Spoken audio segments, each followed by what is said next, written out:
Hello दोस्तों, तो आज मैं आपको आटे की एक बहुत ही फिलिंग रेसिपी बताने जा रही हूँ जो कि मेरे घर में तो हफ्ते में कम से कम 3 से 4 बार ज़रूर बन जाती है, जिसका नाम है सिंधी कोकी।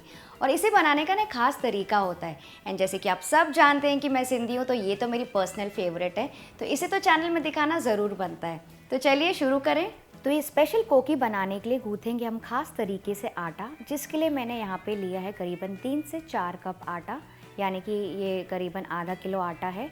और इसमें हम डालेंगे बस 2 टेबलस्पून बेसन। वैसे ये ऑप्शनल है, बट इसका टेस्ट ना थोड़ा सा आता है, माइल्ड टेस्ट आता है कोकी में, और इन्हें बहुत अच्छा लगता है, पर आप चाहें तो इसे स्किप कर सकते हैं। फिर हम इसमें डालेंगे 1 चम्मच नमक या फिर स्वाद अनुसार। नेक्स्ट मैं इसमें डाल रही हूँ 1/4 टीस्पून अजवाइन। इसे थोड़ा सा ऐसे क्रश करके डाल दीजिए। आधा टीस्पून लाल मिर्ची का पाउडर, आधा टीस्पून काली मिर्ची का पाउडर, 2 टीस्पून भर के मैं डाल रही हूँ जीरा, क्योंकि बहुत ही इंपॉर्टेंट इंग्रेडिएंट है। जीरे से ही इस कोकी में बहुत ही अच्छा फ्लेवर आता है, तो मैं तो कभी कभी एक्स्ट्रा जीरा भी डालती हूँ अपनी कोकी में। फिर मैं इसमें डालूंगी 1 टीस्पून क्रश किया हुआ अनारदाना। तो ये अनारदाना है जिसे मैंने हल्का रोस्ट कर लिया था और इसे ऐसे क्रश कर दिया मैंने मिक्सी में, या फिर आप चाहें तो चकले बेलन में भी थोड़ा ऐसे क्रश करके डाल सकते हैं। और साथ ही में मैं डाल रही हूँ 1 टीस्पून कसूरी मेथी, जिसे मैंने पैन में ड्राई रोस्ट किया था मीडियम फ्लेम पे बस 2 से 3 मिनट के लिए, और फिर इसे क्रश करके डाल देंगे। इससे बहुत ही बढ़िया फ्लेवर आता है कोकी में।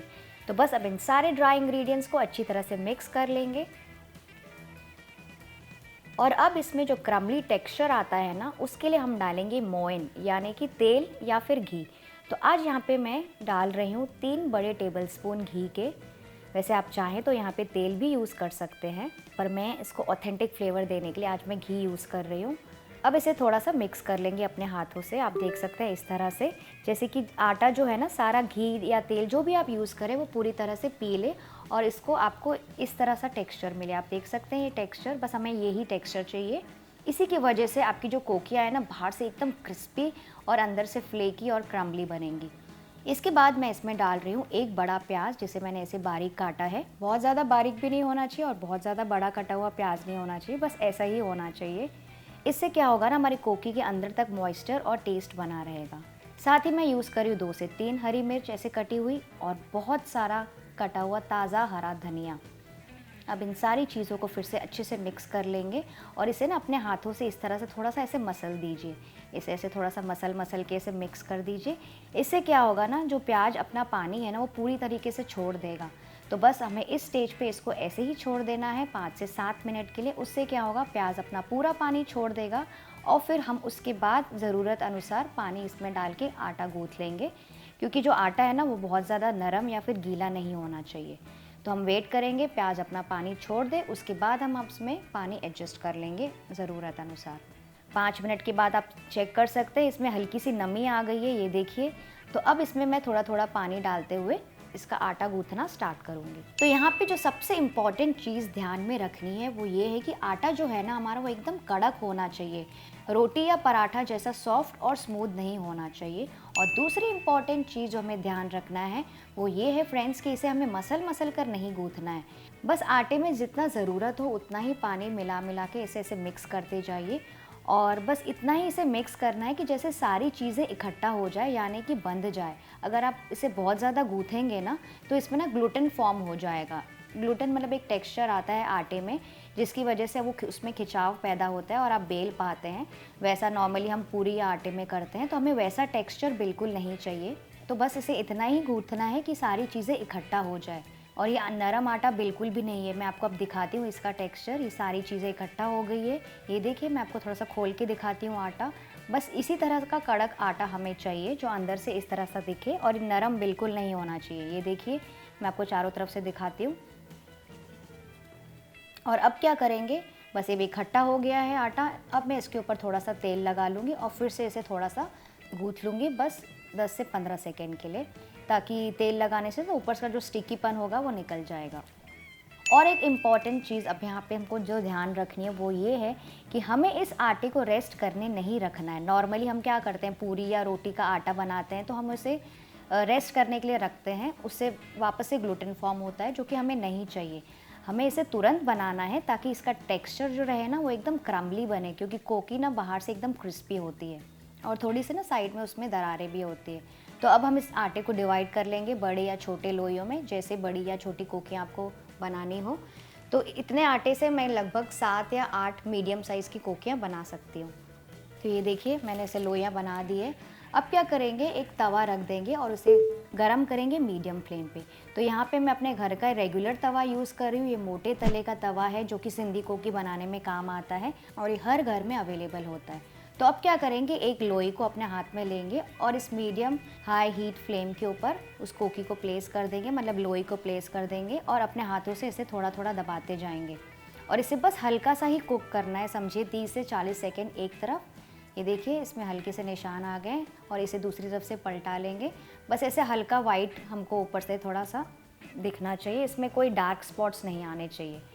तो बस अब ये हो गई है, इसे निकाल देंगे। इससे क्या होगा ना, कोकी अंदर तक के गर्म हो जाएगी और जब हम उसे वापस से पकाएंगे ना तो ये अच्छी तरह से पकेगी। और अब हम इसे बेलना स्टार्ट करेंगे।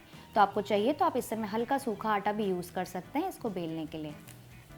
तो इसे हल्का हल्का ऐसे बेलते जाइए चारों तरफ से।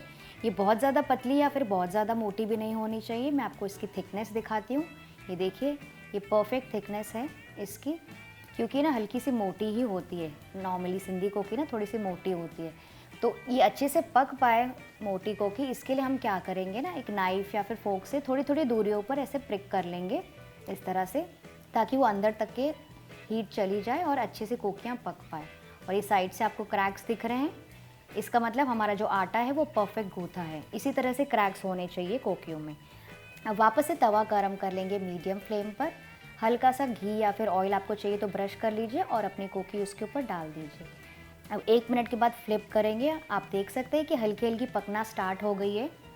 और इसी तरह से दूसरी तरफ भी फ्लिप करते जाएंगे और घी या तेल जो भी आपको पसंद हो उसमें ब्रश करते जाइए। तो आज मैं यहाँ पे फिर से थोड़ा सा घी यूज़ कर रही हूँ उसको चारों तरफ से अच्छा सा क्रिस्पी और गोल्डन ब्राउन बनाने के लिए, क्योंकि नॉर्मली फ्रेंड्स ये सिंधी कोकी है तो इसमें भर भर के घी या तेल तो जाता ही है, पर जैसे आपकी मर्ज़ी हो कम या ज़्यादा घी आप अपनी मर्ज़ी के हिसाब से लगा सकते हैं। तो ये एक तरफ से मैंने घी लगा लिया, इसी तरह से दूसरी तरफ भी अच्छे से चारों तरफ घी लगा के इसको सेकते जाएंगे, पलट पलट के जैसे इसको ज़रूरत हो। तो एक कोकी पकने में लगभग 5 से 7 मिनट लग जाते हैं मीडियम फ्लेम पर, लो से मीडियम फ्लेम पर।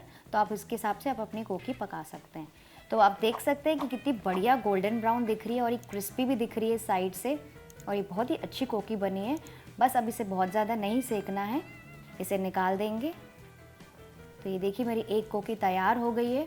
तो इसी तरह से सारी कोकियाँ मैं तैयार करके इसके ऊपर प्लेस करती जाऊँगी। तो ये देखिए मेरी सारी कोकियाँ तैयार हो गई है, कितनी बढ़िया दिख रही है सारे स्टैक की हुई, और बहुत ही अच्छी कोकियाँ बनी है। मैं आपको दिखाती हूँ, ये ऊपर से एकदम क्रिस्पी है और मैं आपको एक तोड़ के भी दिखाती हूँ। ये बाहर से ना एकदम क्रिस्पी और फ्लेकी है और अंदर से देखिए इसका एकदम सॉफ्ट टेक्सचर है, और यही सिंधी कोकी की खासियत है, इसका यूनिक टेक्सचर। आप चाहें तो इसे ट्रैवलिंग में भी लेके जा सकते हैं, और अगर आपको ज़्यादा दिनों के लिए रखना है तो इसमें आप प्याज निकाल दीजिए, तो वो कोकियाँ बना के ट्रैवलिंग में भी यूज़ कर सकते हैं 2 से 3 दिनों के लिए। अब मैंने तोड़ा ही है तो मैं आप टेस्ट करके भी देख लेती हूँ। बहुत ही अच्छी कोकी बनी है, बिल्कुल वैसी ही बनी जैसे हमारी दादी माँ बनाती थी।